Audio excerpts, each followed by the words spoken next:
Yeah, Coach Kia. What up? Talking about that good money. What we talking about? We talking about philanthropy. Coach Kia Croom playing A, B, and a C. It's no fantasy, she can make it reality. Best in the field like a first string athlete. Fundraising and marketing, she get tactical. Tackle your issues with a playbook so your cash can grow. She can show you just what to do. Coach Kia Croom, when she touch down, it's a W. Coach Kia, put me in the game. Coach Kia, put me in the game. Coach Kia, put me in the game. Coach, you an all-star, show me how the game go. Hey, how you doing out there? Happy hump day, good people. It's your favorite fundraiser, Kia Croom, and I am coming to you all the way live with another segment of the Fundraising and Marketing Playbook. It's Winning Wednesdays. I would be remiss not to share that Winning Wednesdays is brought to you by Kia Croom Fundraising and Philanthropy, a Black woman-owned fundraising firm rooted in equity and inclusion, and my partner, Bonterra, a social good software company dedicated to powering those who power social impact with best-in-class case management, corporate social responsibility, and fundraising and engagement solutions. Y'all, that's good stuff. That's good stuff, y'all. I am here. I am on cloud 9. If you follow my platforms, you're probably aware I've got a college-bound young man, and I could not be more excited about it.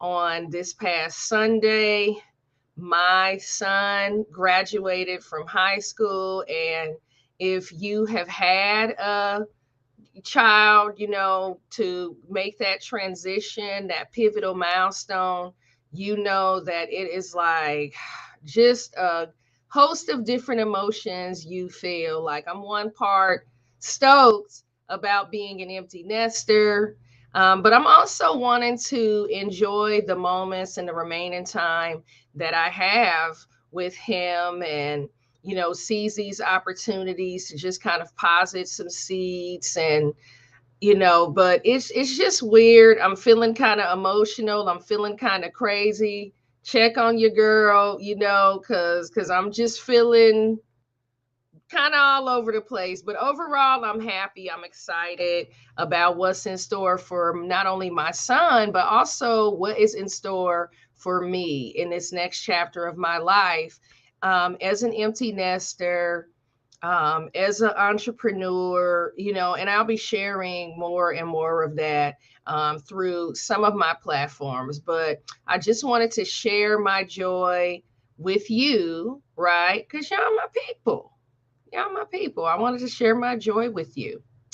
So today, I'm stopping in just to share a reminder for those of you who are members of the Association of Fundraising, the Association of Fundraising Professionals, that's AFP Global.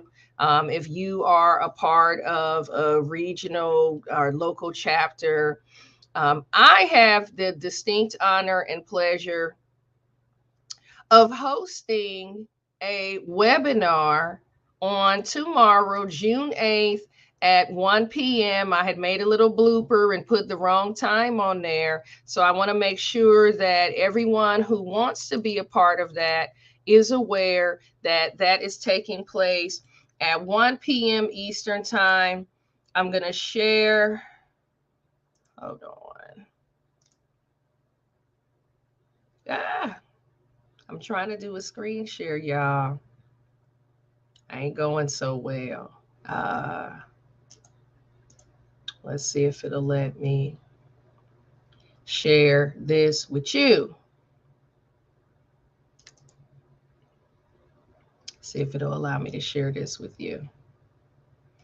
Anywho, the webinar is entitled Creating Inclusive and Anti-Racist Workplace Cultures Where Women of Color Can Thrive. Where women of color can thrive. That's what we're talking about today. Very briefly, just wanted to give you a primer for those of you who will have the opportunity to join us. I have an all-star panel, some fabulous women participating in this discussion, this timely and needed discussion. I have Maya Crane, who is the founder and principal of Crane Solutions. She'll be joining me. Wait a minute, actually. Yeah, let's see if it'll let me share this with y'all. I want y'all to see what I see.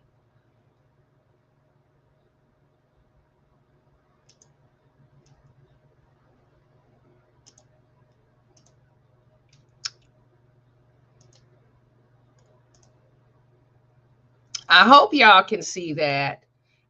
Essentially, this is the panel.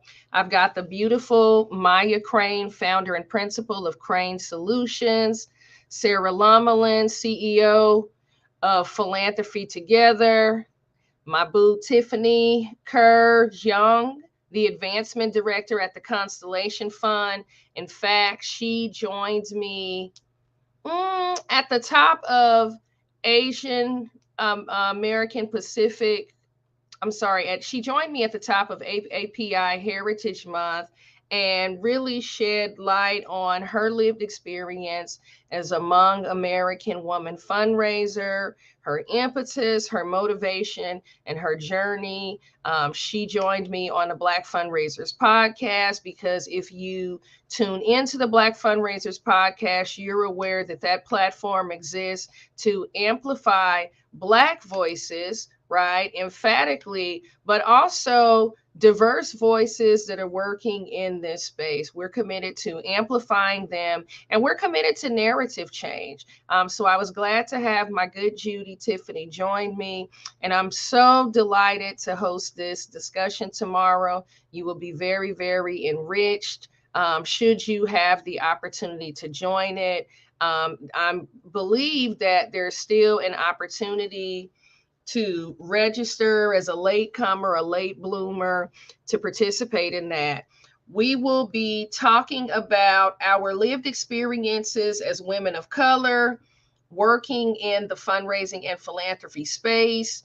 We will be discussing what nonprofits and philanthropic entities must do, can do, should be doing to create more inclusive cultures where we thrive, where we experience a sense of belonging, where we feel heard and seen. Because oftentimes when I'm talking to women of color in this space, we don't feel heard, we don't feel seen, our contributions are not recognized and celebrated, and we're not experiencing inclusion. Simply put, we're not experiencing inclusion. And as a result of that, we are leaving jobs and going into other industries, going into our own firms, which I support.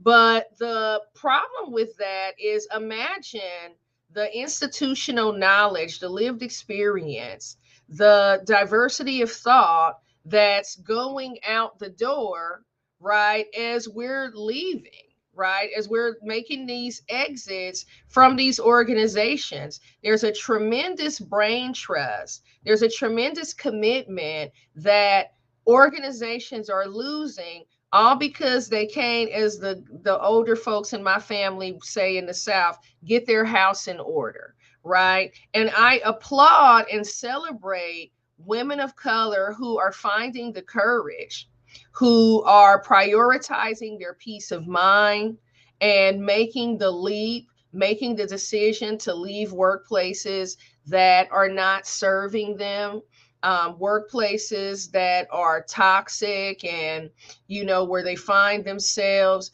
feeling marginal and undervalued. It's not a space that you want to be in. not only does it affect you emotionally, right, professionally, not only does it affect you professionally, it affects you emotionally overall, and can have folks kind of feeling like, the imposter syndrome. I've talked to so many women of color who were working in roles, right, as fundraisers, frontline fundraisers. And more or less, one in particular comes to mind. A Black sister and good friend of mine, after having worked in an organization for 5 or 6 years, she essentially had her wings clipped there, right? What do I mean by that? She found that she had more or less been tokenized. She was hired as the organization had made a commitment to employing more diverse hires. She found herself in a role where she had a cool title, but didn't necessarily have the autonomy and the creative autonomy or authority to operationalize some of the wonderful ideas and strategies that she had up here.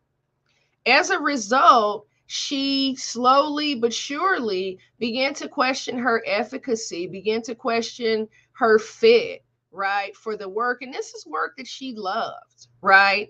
Um, and it took her getting out of that work environment and going to work in an organization that welcomed her talents and her first fruits and her ideas. It took her to be in, a whole nother environment in order for her to come to terms with, you know what? I am talented. I'm great at what I'm doing. I have great ideas. I'm on the right track. I just spent so long working inside of an organization that absolutely did not serve me, right? An organization where I wasn't being developed, where I wasn't being mentored, where I wasn't being challenged and celebrated. I was more or less window dressing, right? This is problematic, and it should be concerning everyone, because with nonprofits that are on the front lines out here in society, whether you are fighting systemic inequities like poverty, right? Education inequity, economic injustice, right? At the core, these are issues that are impacting people of color and communities of color.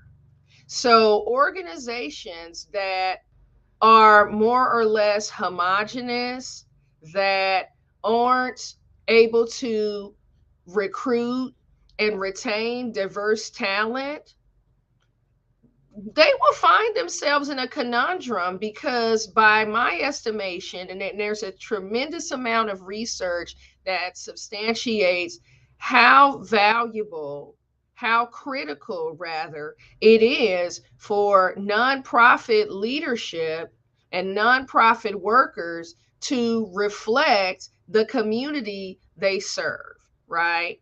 And if you are serving by and large people in communities of color, but your staff doesn't reflect that, that should be concerning, right, to you. That should be concerning to your leaders. That should definitely be concerning to your board members, right?